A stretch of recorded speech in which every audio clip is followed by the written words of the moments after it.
지금 당장 여러분의 마당 10%가 허공으로 증발한다면 어떤 기분이 들까요? 돈으로 따지면 수천만 원에서 수억 원이 공중 분해되는 셈입니다.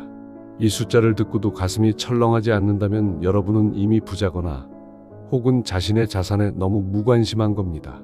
분명히 내 이름으로 등기를 마쳤고 수십 년 동안 내 집 울타리 안에서 자식처럼 소중히 아껴온 내 마당이죠. 매일 아침 창문을 열며 바라보던 그 익숙한 흙과 풀들이 당연히 내 것인 줄로만 알았습니다. 그런데 어느 날 지적도를 떼어보는 순간 등줄기에 식은땀이 흐르는 경험을 하게 될 겁니다. 내 마당 한복판에 내가 주인도 아닌 기괴한 공백이 떡하니 자리 잡고 있기 때문이죠. 이것이 바로 여러분의 소중한 재산을 소리 없이 갉아먹고 있는 투명 인간의 정체입니다. 서류상으로는 분명히 존재하지만 현실의 눈으로는 절대 보이지 않는 국가 소유의 자투리 땅을 말하는 겁니다. 에이, 내가 수십 년 전부터 담장치고 아무 문제 없이 잘 쓰고 있는데 무슨 상관이야? 라고 되물으실 수도 있습니다. 하지만 법의 세계는 생각보다 냉정하죠. 여러분이 그 땅 위에 꽃을 심고 나무를 가꾸었다고 해서 국가가 그 땅을 선물로 주지는 않습니다. 오히려 여러분이 모르는 사이에 국가는 여러분의 앞마당 한복판에 조용히 빨대를 꽂고 있는 것이나 다름없습니다. 이 투명 인간 같은 나라 땅은 평소에는 아무런 말도 하지 않습니다. 여러분이 그 땅을 밟고 다니든 무단으로 주차장으로 쓰든 웬만해서는 간섭하지 않죠. 그러다가 인생의 결정적인 순간에 여러분의 발목을 사정없이 낚아챕니다. 낡은 집을 부수고 번듯한 새 집을 지으려고 큰맘 먹고 건축 설계 사무소에 찾아가는 그날 말입니다. 설계사가 지적도를 한참 훑어보더니 곤혹스러운 표정으로 고개를 가로젓습니다. 사장님, 마당 한가운데 나라 땅이 끼어 있어서 건축 허가가 아예 안 나옵니다. 이 한마디에 여러분의 소중한 꿈은 산산조각이 납니다. 집을 지을 수 없는 땅은 부동산 시장에서 반토막난 가격으로 대우받습니다. 평생을 믿어온 내 재산이 하루아침에 반쪽짜리가 되는 공포, 상상이 가시나요? 저는 여러분이 이런 억울한 일을 당하는 것을 원치 않습니다. 제가 냉정하게 팩트를 말씀드리는 이유는 여러분의 소중한 자산을 지켜드리고 싶기 때문입니다. 남들은 그저 운이 없었네 라고 치부하며 포기할지 모르지만 이건 정보의 차이일 뿐입니다. 지적도라는 보물지도를 읽을 줄 아는 사람에게는 이 투명 인간이 재앙이 아니라 엄청난 수익의 기회가 됩니다. 하지만 그 기회를 내 것으로 만들기 위해서는 먼저 이 불청객의 정체를 정확히 알아야 합니다. 내 앞마당에 숨어 사는 이 뻔뻔한 투명 인간은 도대체 누구일까요? 왜 국가는 하필이면 여러분의 소중한 땅 한복판에 이런 치명적인 함정을 파놓은 것일까요?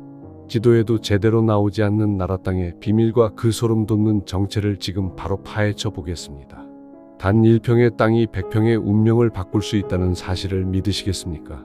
부동산 시장에서 1평은 아주 작은 조각에 불과하지만 그 위치가 어디냐에 따라 수억 원의 가치를 좌우하는 황금 열쇠가 되기도 합니다.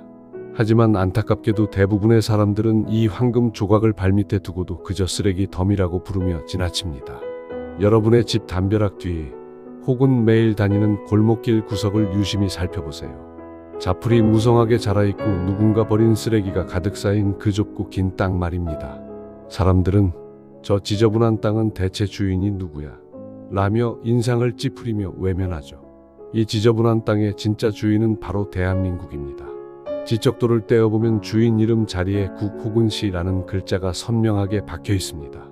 이것이 바로 지도에도 제대로 나오지 않는 투명 인간, 나라 땅의 진짜 정체입니다. 국가는 전국의 모든 땅을 관리하지만 이렇게 작고 구석진 자투리 땅까지 일일이 신경 쓰지 않습니다. 담당 공무원조차 그 땅이 어디에 붙어 있는지 모르는 경우가 허다하죠. 관리가 안 되니 흉물스럽게 방치되고 결국 동네의 골칫덩어리가 되어버린 겁니다. 하지만 여러분, 여기서 소름 돋는 반전이 하나 숨어 있습니다. 국가가 버린 듯 방치한 이 쓰레기 땅은 오직 인접한 땅 주인인 여러분만 가질 수 있는 독점적 특권이 부여된 땅이라는 사실입니다. 다른 사람은 사고 싶어도 살 수 없습니다. 오직 그 땅과 어깨를 맞대고 있는 여러분만이 국가와 1대1로 마주 앉아 협상할 권리를 가집니다. 남들에게는 그저 냄새나고 쓸모없는 흙더미일 뿐이지만 여러분에게는 내 땅의 경계를 넓히고 가치를 폭발시킬 수 있는 유일한 치트키가 되는 셈입니다. 그런데 왜 이런 보물 같은 땅이 지금까지 여러분의 눈에는 보이지 않았을까요? 그건 여러분이 지도를 보는 방식이 틀렸기 때문입니다. 등기부등본상의 숫자만 봐서는 절대 이 투명 인간의 존재를 눈치챌 수 없습니다. 현장에서 직접 눈으로 확인하고 지적도상의 경계선을 겹쳐보며 숨은 그림 찾기를 해야 합니다. 자, 이제 내 마당의 불청객이었던 이 투명 인간을 합법적으로 내 가족으로 만드는 법이 궁금해지지 않으신가요? 국가가 마지못해 내놓는 이 황금 조각을 아주 저렴한 가격에 내 것으로 가져오는 마법의 기술이 존재합니다. 과연 고수들은 어떤 전략으로 나라 땅을 공짜나 다름없는 가격에 가져오는지 그 소름 돋는 불화의 기술을 지금 바로 공개하겠습니다. 여러분은 국가로부터 독점 할인 쿠폰을 받아본 적이 있으신가요? 아마 평생 그런 일은 없을 거라고 생각하실 겁니다. 하지만 부동산의 본질을 꿰뚫어보는 고수들에게 국유지 불화는 국가가 합법적으로 쥐어주는 수익의 초대장이나 다름없습니다. 불화라는 단어가 생소하고 어렵게 느껴지실 수도 있습니다. 하지만 겁먹을 필요 전혀 없습니다. 쉽게 말해 나라가 더 이상 관리할 필요가 없어진 자투리 땅을 개인에게 파는 행위를 말하는 겁니다. 여기서 우리는 아주 중요한 사실 하나를 짚고 넘어가야 합니다.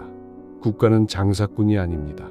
땅을 팔아서 엄청난 시세 차익을 남기고 배를 불리는 게 목적이 아니라는 겁니다. 오히려 국가 입장에서는 관리하기는 까다롭고 세금 한 푼 나오지 않는 그 작은 자투리 땅들이 일종의 짐처럼 느껴질 때가 많습니다. 그래서 제발 누가 좀 적당한 가격에 가져가서 깨끗하게 관리해라라는 마음으로 내놓는 경우가 대부분이죠. 국유지 불화의 가장 강력한 매력은 바로 가격에서 나옵니다. 일반적인 부동산 거래는 부르는 게 값인 시세를 따르지만 국유지 불화는 철저하게 감정가를 기준으로 거래됩니다. 주변 땅값이 평당 500만 원을 호가하더라도 국가가 매긴 감정가가 100만 원이라면 여러분은 그 가격의 땅을 가져올 수 있습니다. 낙찰받는 순간 이미 시세 차익을 확정짓고 시작하는 기적같은 매매가 성사되는 겁니다. 더욱 놀라운 사실은 이 거래가 피 튀기는 경매장처럼 경쟁을 할 필요가 없다는 점입니다. 만약 그 나라 땅이 여러분의 땅을 통하지 않고는 들어갈 수 없는 구조라면 그 땅을 살 수 있는 권리는 오직 인접한 땅 주인인 여러분에게만 주어집니다. 사실상 국가와 여러분이 1대1로 마주 앉아 협상하는 수의 계약의 형태가 되는 것이죠. 경쟁자 없이 국가로부터 시세보다 훨씬 저렴하게 땅을 넘겨받는 행위. 이것을 두고 고수들이 합법적 증여라고 부르는 이유가 바로 여기에 있습니다. 하지만 여러분, 단순히 내 옆 땅이니 내가 사겠습니다라고 말한다고 해서 국가가 선뜻 땅을 내줄까요? 절대 그렇지 않습니다. 국유지 불화는 정보의 싸움이자 정교한 논리의 싸움입니다. 아무런 준비 없이 구청이나 시청 문을 두드렸다가는 용도가 있어서 안 됩니다라는 차가운 답변만 듣고 발길을 돌려야 할지도 모릅니다. 국가가 관리하기 귀찮아하는 그 땅의 약점을 정확히 파고들어 내가 사야만 하는 명분을 만들어내야 합니다. 과연 담당 공무원조차 존재를 잊고 있었던 그 쓸모없는 땅에 어떻게 불화의 명분이라는 생명력을 불어넣을 수 있을까요? 공무원의 고정관념을 깨고 내 땅의 가치를 설득해내는 고수들만의 치밀한 협상 전략이 궁금하지 않으신가요? 이제부터는 서류 속에 숨겨진 나라 땅을 현실의 내 자산으로 끌어오는 실전 기술, 공무원의 마음을 움직이는 논리의 기술에 대해 아주 자세히 파헤쳐 보겠습니다.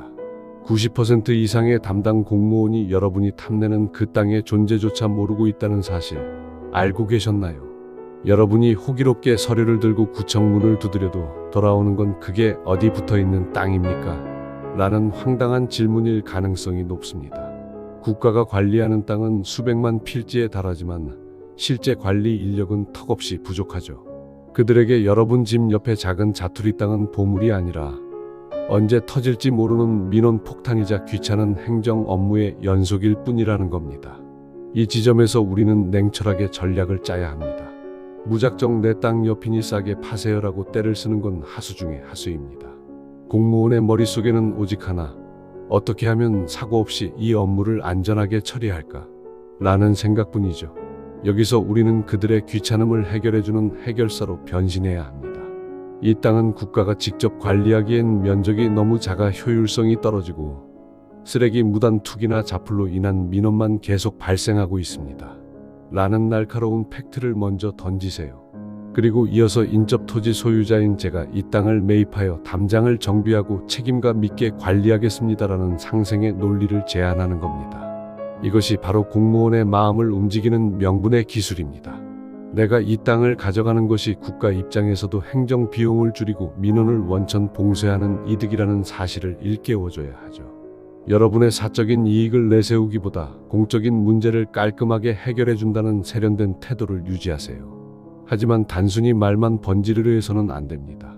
서류와 현장 사진 그리고 지적도를 통해 이 땅이 왜 나에게 불화되어야만 하는지 시각적으로 명확히 증명해야 하기 때문입니다.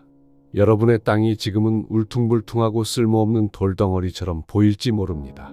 하지만 담당 공무원을 논리적으로 설득해 나라 땅이라는 소중한 조각을 가져오는 순간 여러분은 땅의 운명을 완전히 바꾸는 성형수술 집도의가 되는 겁니다. 이제 어려운 관문은 통과했습니다. 남은 건 실제로 칼을 대서 땅의 모양을 완전히 뜯어고치는 드라마틱한 과정이죠. 과연 단 몇 평의 나라 땅이 합쳐졌을 뿐인데 어떻게 못생긴 세모 땅이 완벽한 사각형의 황금 땅으로 대변신하게 될까요? 수익률의 신화가 시작되는 땅 모양 성형 수술의 경이로운 현장을 다음 장에서 바로 공개하겠습니다.